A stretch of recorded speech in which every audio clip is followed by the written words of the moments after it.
आवाज बुलंद करके बोलिए, भारत माता की, भारत माता की। साल की महापौर मातृशक्ति पार्षद मेघा भंडारी जी, मंजू खेंची जी, मातृशक्ति भद्र पुरुषों, प्यारे बच्चों, जैसा कि आप सब जानते हैं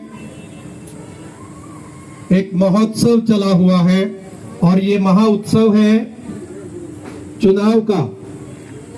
चुनाव से बड़ा कोई उत्सव नहीं होता और इस उत्सव में आप सब अपनी सहभागिता पूरी तरह से सुनिश्चित करते हुए यहाँ उपस्थित हैं।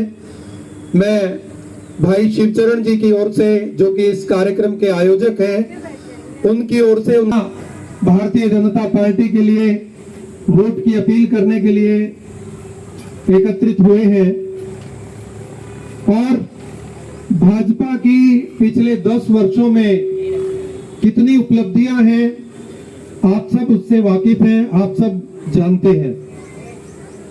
थोड़ा सा उनके ऊपर प्रकाश डालने के लिए मैं मैडम रेणु बालाजी से अनुरोध करूंगा कि वो चंद शब्दों में भाजपा की जो पिछले 10 वर्षों की और उन्होंने जो काम करवाए, आप काम तो मैंने क्या करवाया? नहीं, आपसे प्रकाश दिलवाएंगे और आपसे वोट की अपील करवाएंगे।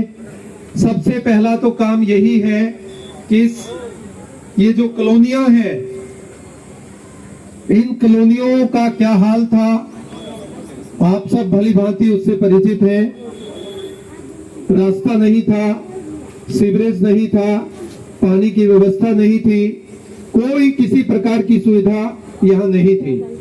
लोग नारकीय जीवन जीने के लिए मजबूर थे और तंगहाल थे।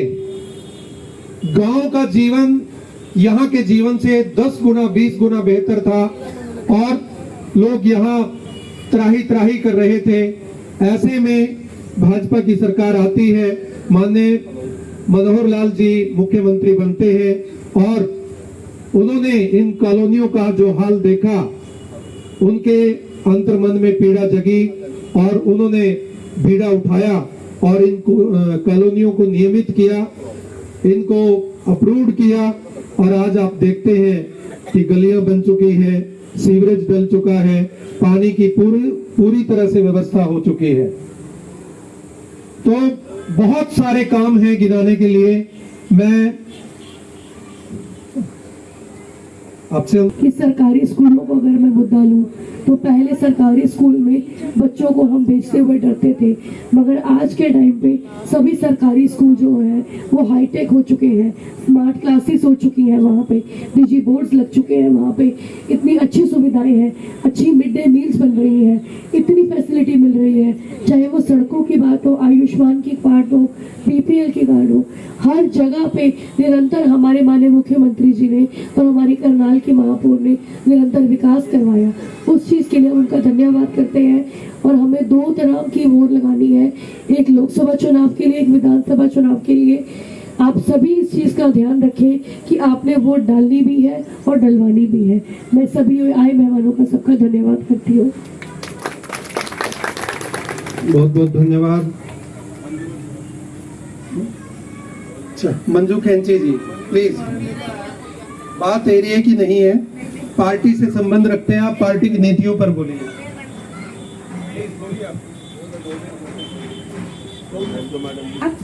देखिए, मैं किसी पार्टी से तो नहीं हूँ, तो मुझे नहीं पता स्पीच कैसे दी जाती है। हाँ, सर ने रिसेंटली नाम दे दिया तो थोड़ी कंफ्यूज भी हूँ, पर फिर भी जब आसपास कुछ काम होता है तो देखते सभी है। मैंने भी देखा है, कॉलोनियों का विकास भी देखा है, शिक्षा विभाग में जो विकास हुआ वो भी देखा है, डिफेंस के लिए जो किया मोदी जी ने वो सब भी देखा है। आज भारत इकोनॉमी में 5वें स्थान पे है, जबकि पिछले कुछ सालों में भारत की कोई गिनती भी नहीं थी। डिफेंस में भारत 4थे स्थान पे है, मतलब दुनिया की जो 4थी सक्षम सेना बल है वो आज हमारे पास है। सिर्फ किसकी वजह से? मोदी जी की वजह से। पहले हथियार तो हाथ में होते थे लेकिन चलाने की इजाजत नहीं होती थी।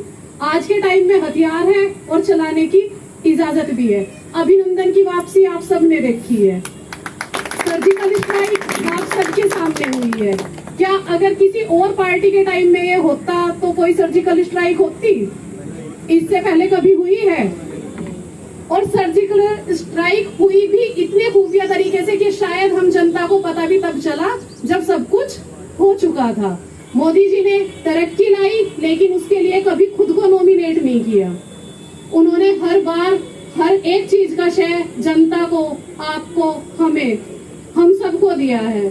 और इसी विकास को आगे बढ़ाने के लिए आप सबका सहयोग बहुत जरूरी है, और उस सहयोग के लिए हम लोग सिर्फ मतदान करके ही उनको दोबारा नियुक्त कर सकते हैं।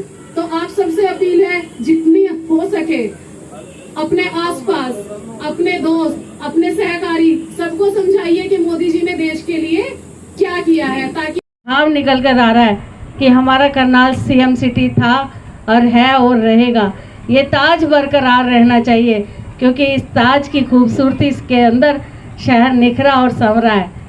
माने नायब जी, आपकी सोच, आपकी युवा शक्ति इस काम को जो माननीय मनोहर जी ने प्रदेश के लिए सपना देखा है उसे आगे बढ़ाएगी। करनाल वासियों का तो सौभाग्य है कि अब की बार जिस तरह से मेरी बहन मेघा भंडारी ने कहा कि हमें 2-2 वोट करनी होगी, मैं अपील आप लोगों के बीच में करती हूँ कि आप ये दोनों वोट कमल के फूल पे करना। जब अपने आप विधायक को माननीय नायब जी को सौंपेंगे तो आप ये देखेंगे कि किस तरह से मनोहर जी ने जो सपने देखे हैं वो नायब जी किस तरह से पूरा कर रहे हैं। आगे आकर युवा शक्ति, युवा जोश के साथ, और उनका सरल सौम्य स्वभाव इसमें 4 चांद लगा देगा। आप जब ये देखेंगे कि माननीय मुख्यमंत्री जी कमल का फूल लेकर संसद में मोदी जी के पास जाएंगे, तो निश्चित तौर पे देश की उन योजनाओं में, चाहे वो पिछली बातें हम करें, राम मंदिर की बात करें, सर्जिकल स्ट्राइक की बात करें, हम धारा 370 की बात करें, 35A की बात करें, और इसके अलावा हम यदि देश में 3 तलाक हमारी मुस्लिम बहनों को इस दर्द से निजात दिलाने के लिए माननीय मोदी जी ने आपने की है। माननीय मोदी जी, आपने देश के लिए जो कोविड के दौरान जब पूरे विश्व में एक संकट आया था तो सबको लगा था यदि भारत में एक भी व्यक्ति को कोविड हो गया तो पूरा भारत खत्म हो जाएगा। आपने पूरे भारत की रक्षा करी, न केवल थाली और ताली बजवाकर, परंतु दिल में एक भरोसा दिलवाकर। उन्होंने कहा कि ये मोदी की गारंटी है, ये देश जिंदा है और जिंदा रहेगा, भारत माता की जय है और हमेशा रहेगी। माननीय मोदी जी, आपने वैक्सीन बनवाई, और वैक्सीन न केवल देश के नागरिकों की रक्षा करी, बल्कि आपने जो देश, विकसित देश थे जिनके वैज्ञानिक ये दावा करते थे कि हम आगे हैं, अपनी वैज्ञानिकता में आगे हैं, आपने दिखाया कि भारत की वैक्सीन उनकी रक्षा कर रही है। आपने वहाँ भी मुफ्त वैक्सीन पहुँचाई, लोगों के घरों में 80 करोड़ लोगों के घरों में मुफ्त आपने राशन पहुँचाया, लोगों को संरक्षण दिया, लोगों को भरोसा दिलाया कि कोई भी विकट परिस्थिति हो मोदी जी देश को उसी तरह से पालेंगे पोसेंगे। ऐसा नहीं है कि पिछले की सरकारें पैसा खर्च नहीं करती थी, पिछले की सरकारें दावा करती थी, और पूर्व प्रधानमंत्री तो ऐसा कहते थे कि मैं 1 रुपया ऊपर से भेजता हूँ, नीचे आने तक 15 पैसे खर्च हो जाते हैं। पता नहीं वो 85 पैसे कहाँ जाते थे, पर मोदी जी, मनोहर जी, आपने वो 1 रुपये को 1.25 रुपया करके लोगों के बीच में पहुंचाया, लोगों को वो योजनाएं, वो लाभ दिए।